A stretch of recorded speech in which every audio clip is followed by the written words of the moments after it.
এবারের ঈদে দেশের প্রেক্ষাগৃহে মুক্তি পেয়েছে ৫টি ছবি।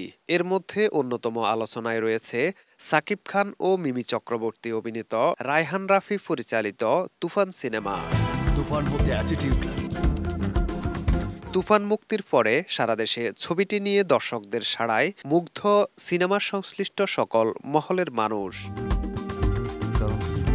ঢাকার star cineplex, blockbuster cinemas, lion cinemas, Madhumita সহ দেশজুড়ে ১২০টিরও বেশি প্রেক্ষাগৃহে চলছে সাকিব খান অভিনীত এই চলচ্চিত্রটি।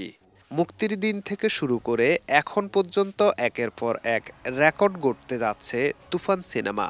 ২৪ জুন সোমবার স্টার সিনেপ্লেক্সের সনি স্কয়ার শাখায় চলছে তুফান সিনেমার স্পেশাল স্ক্রিনিং। দর্শক সারিতে বসে তুফান দেখলেন সাকিব খান, চঞ্চল চৌধুরী, মাসুমা রহমান নাবিলা, রায়হান রাফি সহ সিনেমার কলাকৌশলীরা। এ সময় সাকিব খান বলেন, আজকে শুধু সিনেমা দেখতে এসেছি, বিশেষভাবে ধন্যবাদ জানাচ্ছি আমার দেশের মানুষকে। পরিচালক রায়হান রাফি বলেন, সিনেমাটা দেখে ভালো মন্দ আমাদেরকে জানান, দোয়া করবেন যেন সামনে আরো ভালো কিছু উপহার দিতে পারি। জমে উঠেছে।